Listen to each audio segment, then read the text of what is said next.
Bismillahirrahmanirrahim. Qala Syekhul Mu'allif rahimahullah ta'ala wa nafa'ana bihi wa bi ulumihi fid dharain amin.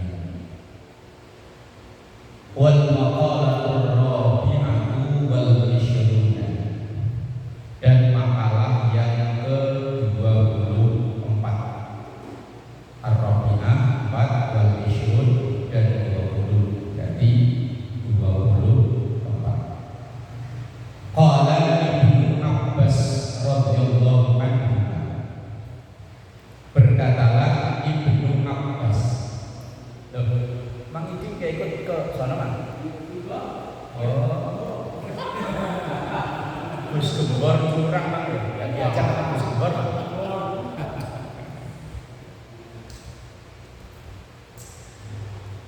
Qala Ibnu Abbas, berkata Ibnu Abbas, anak laki-lakinya Abbas, namanya Abdullah bin Abbas. Radhiyallahu anhuma, semoga Allah meridhoi keduanya. Abdullah bin Abbas, cuma di situ tertulis cuma Ibnu Abbas. Berarti kalau akhir Ibnu Eman. Herman. Oh iya Herman, salah. Ibnu Herman. Ibnu Herman. Kalau anaknya siapa namanya, Bang? Faisal. Faisal. Berarti Ibnu Gembor.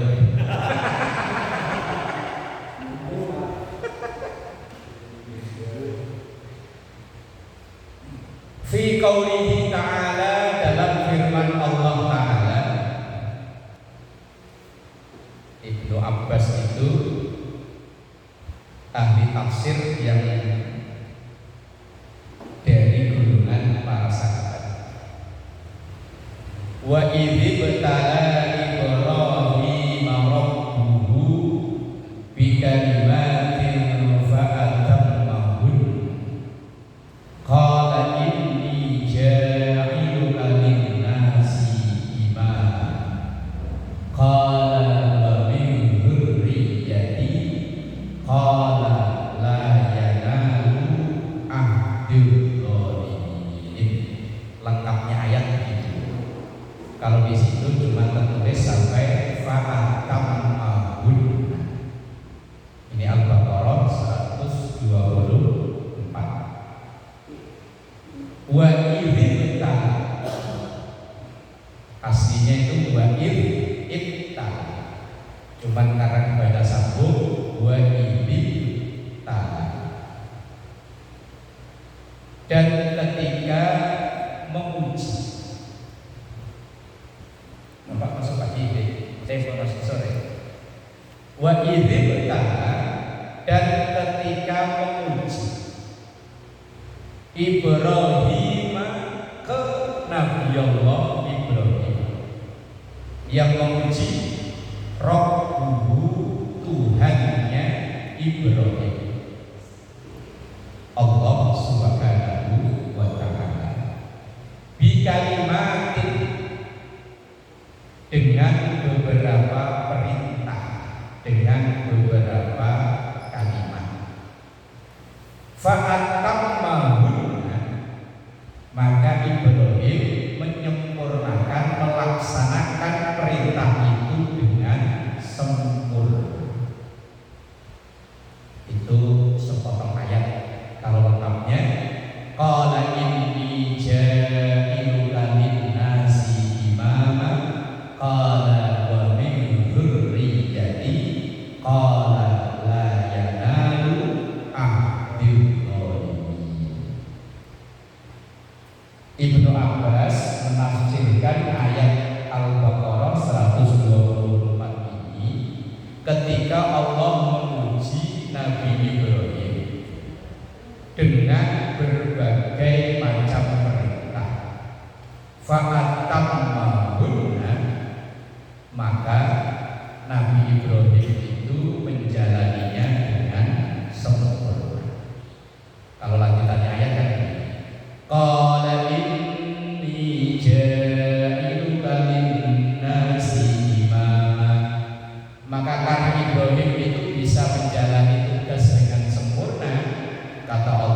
inni ja'iluka linnasi imam. Saya, kata Allah, menjadikan engkau Ibrahim linnasi, untuk umat manusia, imam, sebagai pemimpin. Maka salah satu sholawat yang paling afdol dibaca itu sholawat Ibrahimiyah yang dibaca ketika sholat. Allahumma sholli ala sayyidina Muhammad wa ala sayyidina Muhammad kama shallaita ala sayyidina Ibrahim, dan seterusnya sampai innaka hamidum majid. Nah, semua nabi itu jalur keturunannya dari Nabi Ibrahim. Kan Nabi Ibrahim itu punya dua anak laki-laki yang terkenal, yaitu Ishak. Semua nabi sampai Nabi Isa itu jalur keturunannya nyambungnya ke Ishak. Ke sini Pak. Nah, Nabi Muhammad beda. Nabi Ismail itu keturunannya ke bawah, yang jadi nabi cuma satu, yaitu Nabi Muhammad. Tapi kalau Nabi Ishak semuanya, mulai dari setelah Ishak terus sampai Nabi Isa, itu jalurnya dari Nabi Ishak. Kalau Nabi Muhammad itu ke Ismail, ya tetap nyambungnya ke Nabiullah Ibrahim alaihissalam. Ketika Nabiullah Ibrahim diangkat oleh Allah jadi pemimpin untuk semua umat, Nabi Ibrahim itu nggak mau sendiri. Kalau dia dapat enak langsung qala wa min dzurriyyati. Lah kalau keturunanku gimana ya Allah? Oh iya. Qala, Allah menjawab, la yanalu ahdid dzalimin. Keturunanmu semuanya akan jadi pemimpin kecuali yang zalim. Makanya keturunan Nabi jadi zalim banyak. Makanya kalau cuma keturunan RT ya uang keturunan Nabi aja yang zalim banyak. Makanya Allah berjanji semua keturunan Nabi akan jadi pemimpin kecuali yang zalim. Makanya gak ada jaminan keturunan Nabi jadi orang baik. Yang diasuh preman jadi kiai, yang diasuh kiai jadi preman. Itu biasa. Lah Nabi Allah Ibrahim ketika mau dapat privilege itu bahasa orang sini ya. Privilege itu apa? Keuntungan. Itu dia nggak mau sendiri. Dia langsung mengajukan, kalau anak-anak saya gimana ya Allah? Nah, makanya sekarang kalau orang dapat sesuatu istimewaan, kalau mengutamakan keluarga itu udah dari sononya. Makanya jangan nyalain Jokowi kalau majuin anaknya. Lah yo Nabi Ibrahim, ketika Ibrahim kamu akan jadi pemimpin, itu Nabi Ibrahim langsung usul, keturunan saya gimana ya Allah? Yo, kecuali yang zalim. Dan begitu Jokowi jadi presiden, ya saya gimana? Yo, presiden. Lah iya makanya yos. Apa? Orang dalam itu bukan hanya urusan dunia, urusan akhirat itu butuh orang dalam. Nabi Harun itu jadi nabi yo atas permintaan Nabi Musa. Nabi Musa sama Nabi Harun itu saudara. Makanya kalau ada lowongan pekerjaan kok yang didahulukan keluarga, itu dari zaman Nabi udah begitu. Lah iyo.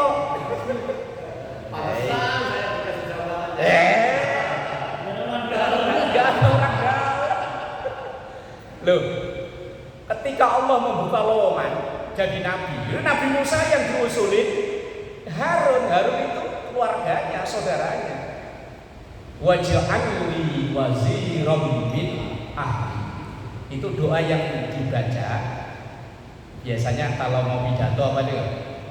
Rabbi shrah li sadri wa yassir li amri wahlul 'uqdatam min lisani yafqahu qawli. Nah, lanjutannya waj'al li waziram min ahli. Ketika Nabi Musa mau ngadepin Firaun, Musa itu kan pinter tapi apa? Jahil. Kayak Habibie loh. Kalau ngomong itu pinter, cuman kalau dengerin Habibie pidato itu kan kayaknya lama. Nah Nabi Musa itu begitu pinter, tapi untuk ngomongnya itu nggak begitu lancar. Nah ketika mau diskusi ngadep Fir'aun, lah Musa itu butuh juru bicara. Lah ketika disetujui oleh Allah langsung ngomong waj'al li waziram min ahli. Ya Allah, jadikanlah wazir-wazir itu asisten pribadi, juru bicara min ahli, dari keluargaku, yaitu Harun. Makanya mau kemana kek kalau ada lowongan kerjaan, itu yang biasanya yang diberi kesempatan yo saudara dulu. Kalau saudara udah beres, baru orang lain. Dari zaman Nabi udah begitu. Dari zaman Nabi udah begitu. Lah Nabi Allah Ibrahim ketika mau ditawari jadi pemimpin umat, beliau langsung qala wa min dzurriyyati. Ya Allah, kalau keluargaku gimana? Qala la yanalu ahdil dzalimin. Ya wis, janjiku ini tidak berlaku bagi orang zalim, artinya akan tetap diberikan hak istimewa kecuali bagi yang zalim. Lah keturunan Nabi Ibrahim yang lewat jalur Ismail itu kan lahirnya Nabi Muhammad. Lahirnya Nabi Muhammad terus sampai sekarang, yang sekarang diperdebatkan Habib.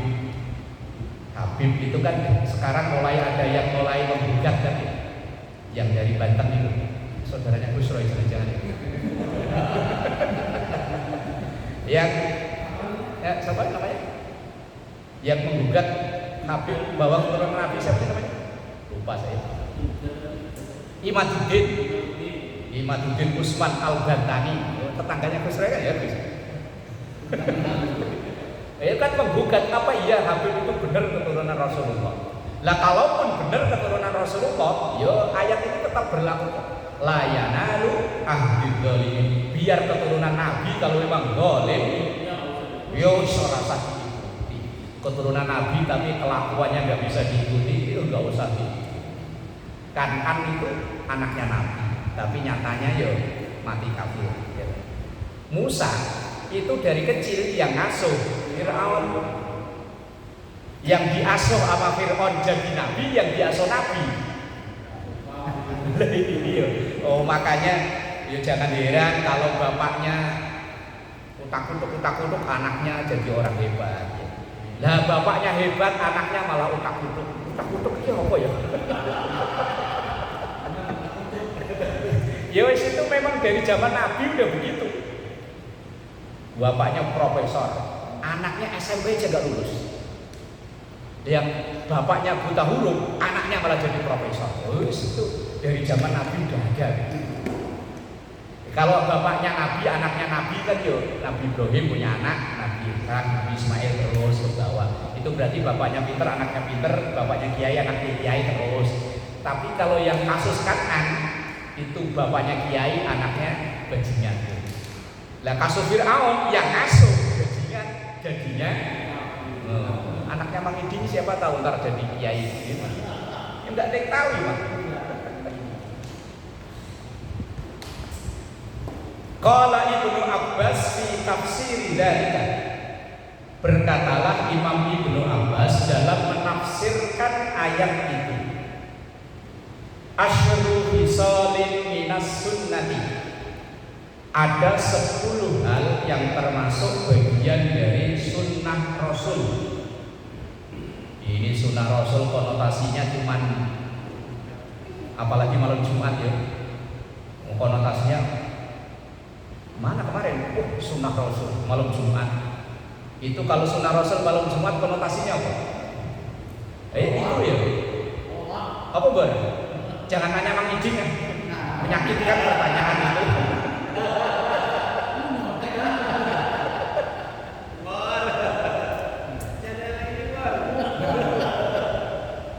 kira-kira sunnah Rasul yang disebutkan di sini itu nanti itu ada enggak? Asyru hisalin minas sunnati. Ada 10 hal yang termasuk bagian dari sunnah Rasul.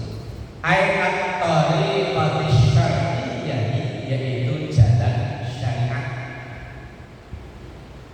Khamsun yang 5, kan ada 10 nih, 10 macam sunnah Rasul. Khamsun yang 5, firroksi, adanya di kepala.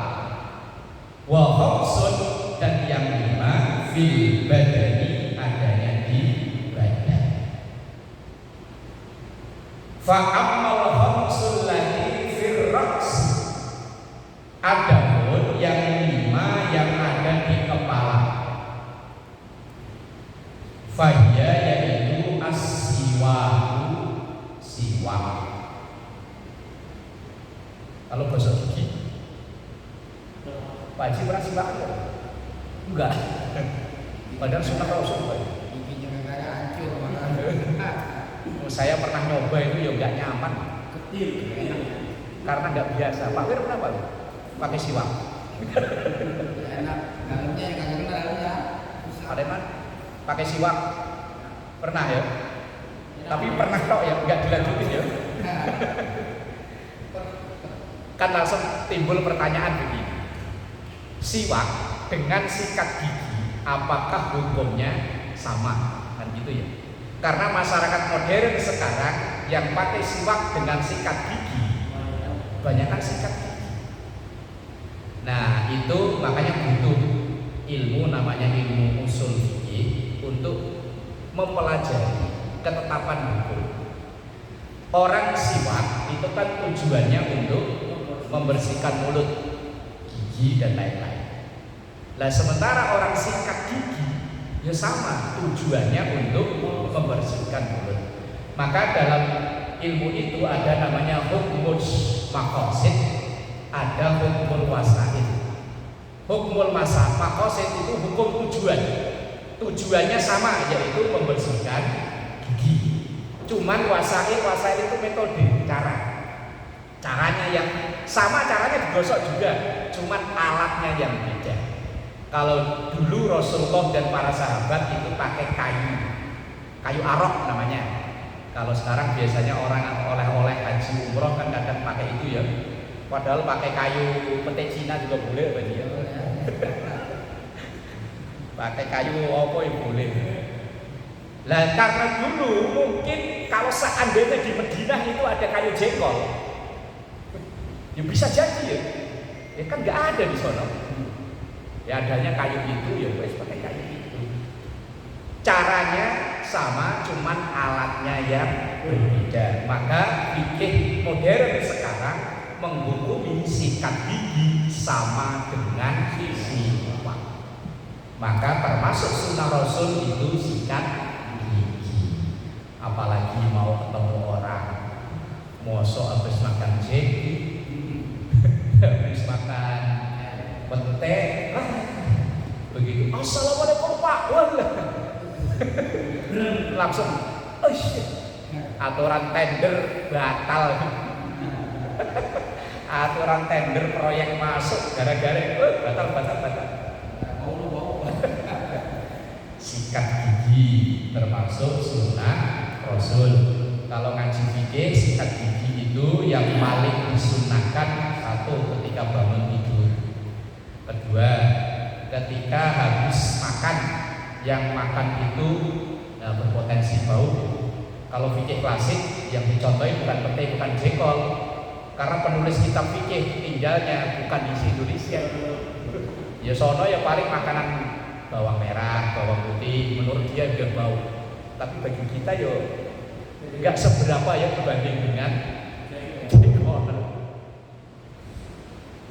Kemudian yang kedua, wal madmadatu, kumur-kumur, sepaket ya, sikat gigi sama kumur-kumur. Wal istinsyaq, istinsyaq itu air disedot pakai hidung. Kalau nggak biasa sakit ya. Nah iya sakit, untuk membersihkan hidung. Intinya bersihin hidung. Jangan sampai hidung apa? Upil. Saya pernah ngeledekin mak saya diomelin tukang gitu buah keliling pakai gerobak. Itu ada mangga, itu mangganya segede ini. Mangga buat rujakan segini ya. Nah, ada ibu-ibu nanya, "Bang, itu nangganya berapa?" 15.000 sekilo. Ih, mangga supil-upil 15.000. Nah, terus ibu itu, "Bu, upil kok segede itu tuh hidungnya seberapa?" Langsung, "Ih, Pak Ustaz." Ada orang nawar juga, enggak. Lah kok upil segini? Hidungnya seberapa? Lah ibu-ibu ngatain, "Mangga supil-upil." Ya, padahal mangganya segini loh. Segede apa dondok itu. Kan buat rujak ini mangganya kan kecil ya. Wah, ada mangga supil-upil ya Pak. Hidungnya seberapa? Wal istinsyaqu itu membersihkan hidung. Wa qassus syaribi wal halaq, motong kumis rapiin. Kayak mang ini kan rapi emang ya, lihatnya kan seger. Kadang katanya sunah Rasul tapi riwok kayak ya yang rapi. Umat Rasul itu yang rapi. Rasulullah itu penampilannya selalu rapi. Makanya kalau ngaku sunah Rasul pakaiannya kelumrah, jenggot tabut-tabutan, rambut kayak nggak pernah disisir, peci hitam sampai warnanya merah. Itu bukan ngikutin aku.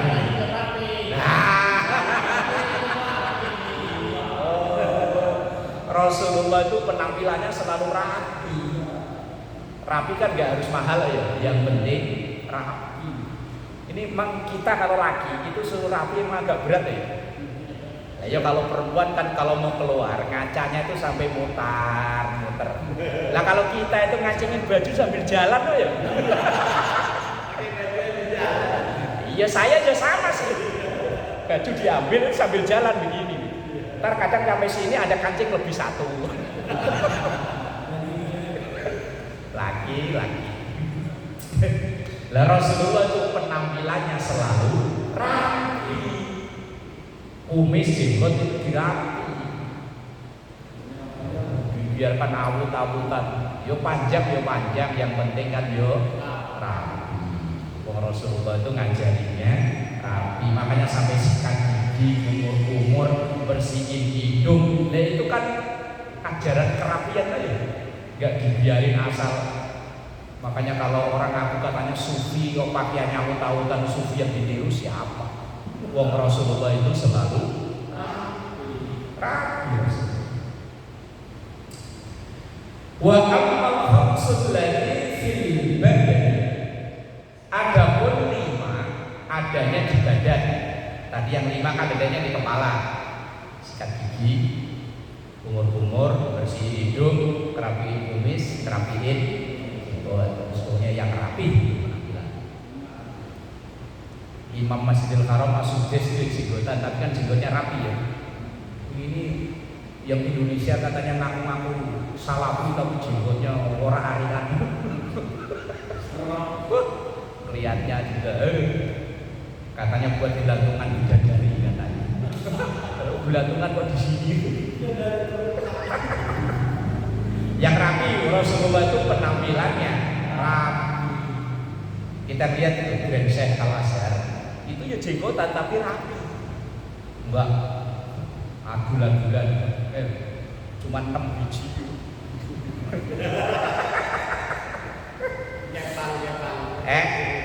Ya kan yang penting pokoknya rapi.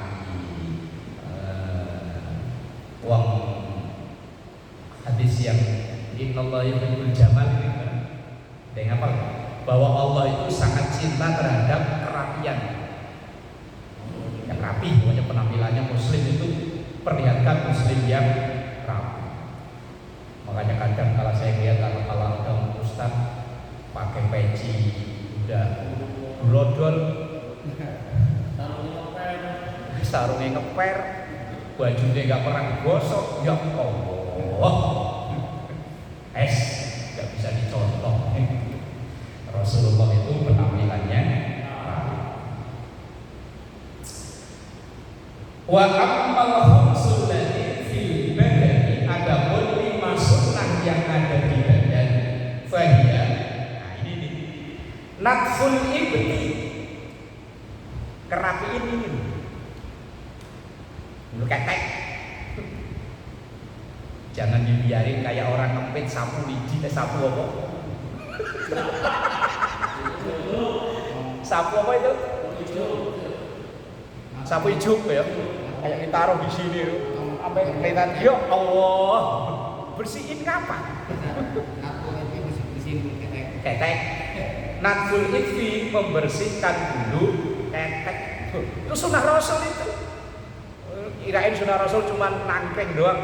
Enggak. Lagi ngapain Pak? Sunnah Rasul.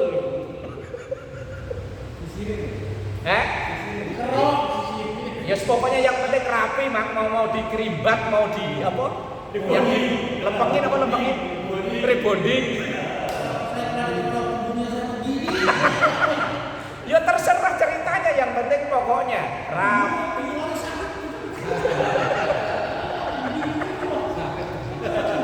Jangan sampai cuman pakai kaos segini yo. Begitu jalan kelihatan, oh. Emang Samson apa? Ada nyocot kalau Betawi. Apa Pak di bahasa Betawinya? Nyocot. Kalau bahasa orang kampung saya gambreng Pak. Gambreng kayak dirapiin, sunnah Rasul teh. Besok kalau ini langsung, kalau enggak pakai las aja teh.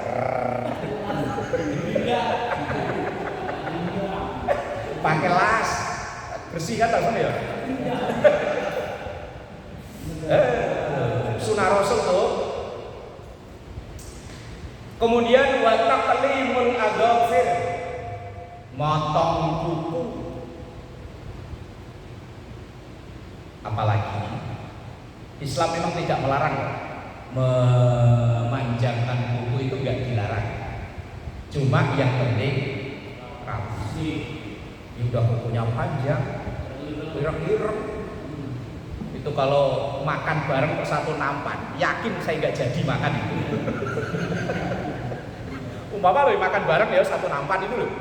Begitu melihat depan kita, aduh.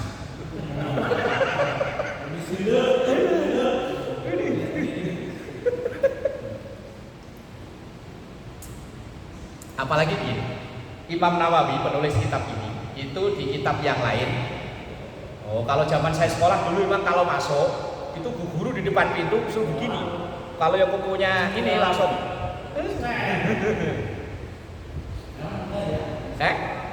Tahu sekarang. Saya udah nggak sekolah mah nggak tahu mah. Imam Nawawi Banten itu nulis kitab namanya Nihayatul Zaid. Dalam kitab itu termasuk yang wajib terkena air ketika wudhu itu kulit yang berada di bawah kuku yang bisa dipotong. Ini kuku kan, kalau ini kan nggak bisa dipotong ya. Lah kalau yang tumbuh terus ini kan bisa dipotong. Lah itu kulit yang berada di bawah sini ini wajib kena air. Motong kukunya sih nggak wajib, tapi kulit yang ini wajib kena air. Kalau tangan sih gampang lah ya. Kan keran ngalur gini, tinggal begini kan insya Allah ke sela-sela ini kan masuk ya. Yang repot kaki. Kecuali kalau tempat wudhunya kayak di Masjidil Haram yang ada duduknya, itu kan kaki bisa diginiin ya. Ya kalau di sini diginiin jeledek orangnya. Ya kalau orangnya yang kurus mah aman, enggak kayak Pak Ustaz Kohar. Makanya lebih aman kuku, kaki dibersihin. Yo, potong itu nggak wajib, sunnah Rasul potong kuku, apalagi besok Jumat. Nah di kitab Hidayatul Hidayah kayaknya ada itu yang Ustaz Tamril itu diantara sunnahnya hari Jumat itu potong kuku, potong rambut, itu sunnahnya hari Jumat, sunnahnya. Tapi kalau sempatnya hari Minggu, biar apa-apa. Minimal ya, pokoknya pagi sebelum berangkat Jumat ya buat syarat sunnah aja sekena-kenanya aja lah. Ya syukur-syukur rapi. Lah ada orang Islam kok kukunya panjang ireng, lihat kakinya jebek tau jebek ya Bang? Kakinya itu melebar kayak kaki bebek. Udah melebar, kukunya panjang-panjang. Saya kalau melihat itu kadang pengen. Lah ya kalau anak ya. Lah kalau sama-sama orang tua kan ya.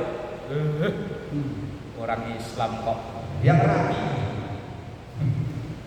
Makanya kadang sampai kita orang Islam diledek sama orang sono. Ini kadang memang ya dari kita sendiri. Orang Islam yang bilang rapi. Dan kalau orang sono kan kalau mau ibadah pakai sepatu. Iya makanya kakinya yo ini. Lah kita kan pakai sendal makanya kakinya ini.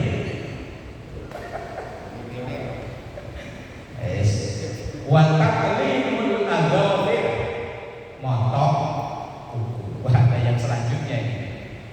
Selanjutnya nih, yo sarung tapi yo harus diucapin yo. Apa kira-kira Bar? Apa Bar? Lanjutannya tuh, apa Pak Haji? Kira-kira lanjutannya apa Gus Roy? Sarung Gus Roy. Tapi masuk bagian dari sunnah. Apa ya Pak? Kira-kira apa Pak?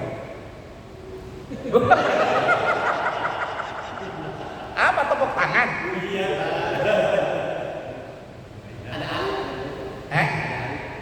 Alim udah gede, udah paham gitu. Wa halqul anati, motong rambut yang di situ. Gak usah dijelasin lah ya. Pernah dipotong gak Pak? Enggak.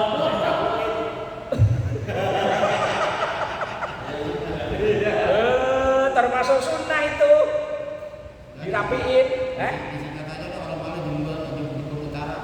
Jember Utara, Pak Haji, Jember Utara, bener. Iya, kalau Jakarta Selatan, Jaksel, Jakarta Utara, Jakut, Jember Utara. Bener Pak Haji. Gimana Pak Haji? Nemu itu Pak Haji? Tahu Jember Utara kan Bang Idi? Jember Utara tahu nggak?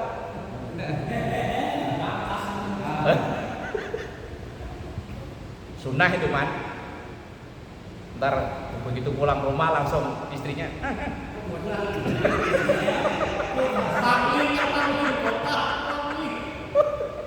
Sunnah. Wahalkul anak itu Jember Utara. Sama-sama rambut kok yang itu dibilang sarwi. Padahal lo sama-sama rambut. Udah ada lagi ya? Udah ada kan? Pura-pura apa? Sunnah itu. Kalau malas nyukur sendiri dibawa ke udah.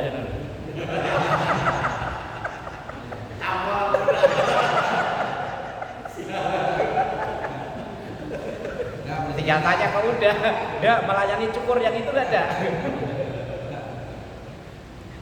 Mau dipotong mohak ini. Ya Allah. Wal khitanu dan sunat khitan. Ini sunnah, makanya tadi kan mengomentari ayat yang ditujukan ke Nabi Ibrahim. Nah, sunnah atau khitan itu orang yang pertama menjalaninya itu Nabi Ibrahim di usia yang ke-80. Berarti babat hutan dulu Pak Wir, baru nebang kayu. Berarti rumputnya kanan kiri dibabatin dulu, baru kayunya ditebang.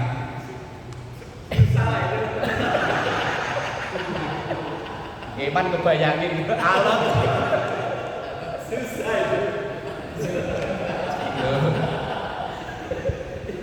Loh, awalnya ketika turun perintah itu Nabi Ibrahim ada protes. Masa dipotong?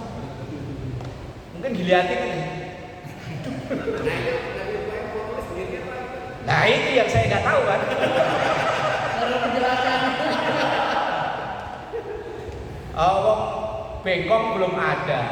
Dokter apalagi? Apa dibawa ke Kong Idris pakai las ya? Gua nggak tahu. Ini kalimat. Sendiri kali. Iya. Gini kalimat. Gua nggak tahu man. Nggak usah dibayangin mana. Itu sunnah. Khitan itu memang tidak wajib, tetapi kita akan kesulitan ketika istijah kalau tidak khitan. Maka sesuatu yang melengkapi atau menjadi sarana terlaksananya satu kewajiban, maka hukumnya berubah menjadi wajib. Khitan itu memang tidak wajib bagi orang yang bisa yakin membersihkan helmnya itu tanpa khitan. Bisa lah man, itu apa namanya, maskernya dibuka dulu, ntar helmnya dibersihin, ntar habis itu pakai masker lagi lah.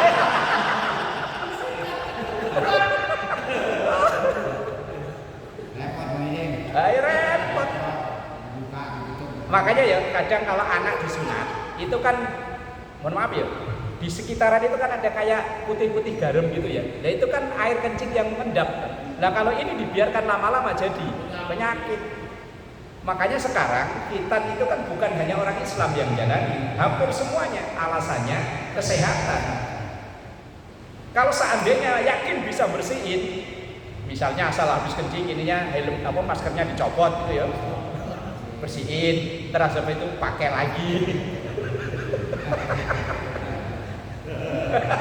Eman malah kebayangin yang enggak. Tapi kalau udah gede mah Ustaz, kalau itu sendiri. Wah. Kamu nggak sendiri. Kok tahu kan? Kan, kalau lagi mati masuk naik korban mah.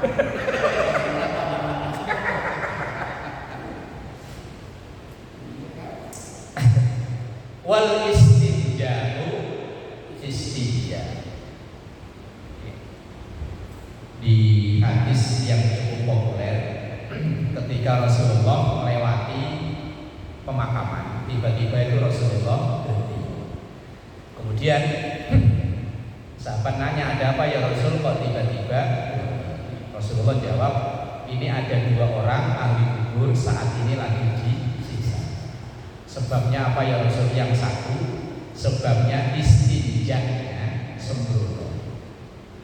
Biasanya yang tidak sembrono kan kita laki-laki ya. Kalau lagi main futsal nggak ada WC, main obat abit.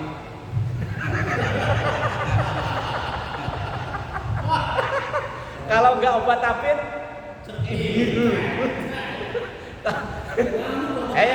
dulu kalau main bola kan di lapangan itu kan sawah yang kering itu kan buat main bola. Begitu asal kebelet pipis kan minggir kan, langsung di. Kalau nggak pakai daun. Pengalaman kita orang kampung kan. Daunnya ada bulatnya. Istinjahnya hati-hati ya kan. Apalagi yang udah umur kayak ini Pak Ji ya. Itu di hadis di Bulughul Maram itu bagi kita yang udah usia klepnya agak udah nggak bisa plek gitu loh. Itu kalau kencing kan kadang nggak tuntas. Makanya dalam kitab itu diajarkan kalau sudah terasa keluar semua diajarkan suruh dehem. Dehem itu bahasa Indonesianya apa Pak? Bahasa Betawinya sama dehem ya. Biar ini yang sisa-sisanya itu keluar. Kalau enggak itu diurut. Tapi jangan begini man.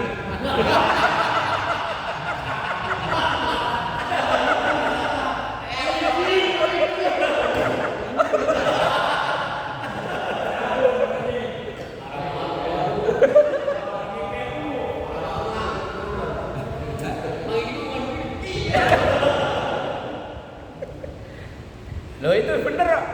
Nanti suatu saat kalau ngaji kitab Bulughul Maram itu hadis, tapi hadis yang berisi tentang ajaran fikih. Salah satu cara istinja sebelum istinja bagi tadi kita yang ada kekurangan apa namanya ya? Apa namanya?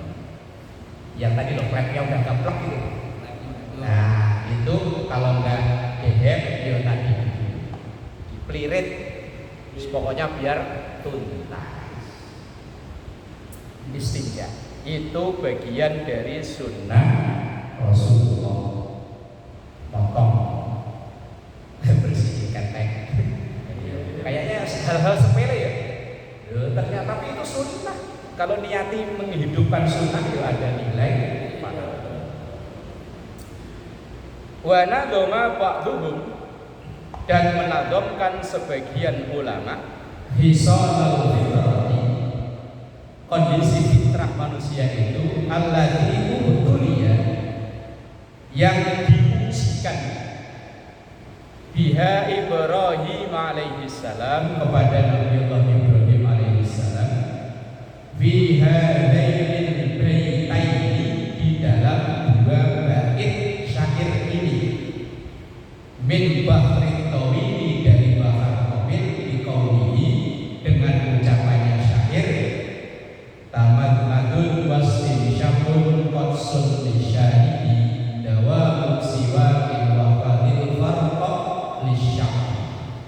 Sunnah Rasul itu diantaranya tamadmadun, berkumur-kumur, wastin syabun, apa tadi, bersihin hidung, qasun lisyaribin, motong kumis, bersihin, ngerapiin kumis, dawam siwakin, rutin sikat gigi, wafat dan menjaga al-farqa lisya'ri, merapikan rambut. Jadi sisir, kalau malas sisir harus ukur apa? Paling mana kan gak usah sisiran aja, botung. Terus pokoknya biar rapi, gak aut-autan. Khitanun khitan wa naful ibni, kerapiin bulu ketek. Halqun li'anatin, motong jember utara tadi. Jember utara. Ada aja Pak Haji. Nemu aja jember utara. Wala tansa, dan jangan lupa hati-hati al-istinja wal qalmu lidhufri, dan memotong kuku. Ini 10 sunnah yang dulu pertama kali diujikan ke Nabi Allah Ibrahim, kemudian dilanjutkan Nabi kita Muhammad, yang kemudian dilanjutkan oleh kita sebagai umat. Termasuk kelihatannya remeh ya, hal-hal remeh, tapi kalau itu dijalani termasuk bagian dari sunnah Rasul. Gak ada ternyata Mat. Iya. Itu mah akalannya laki, pengen gituan aja bilangnya sunnah Rasul.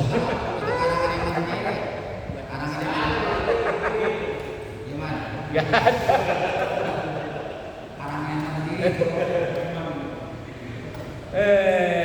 Wal maqalah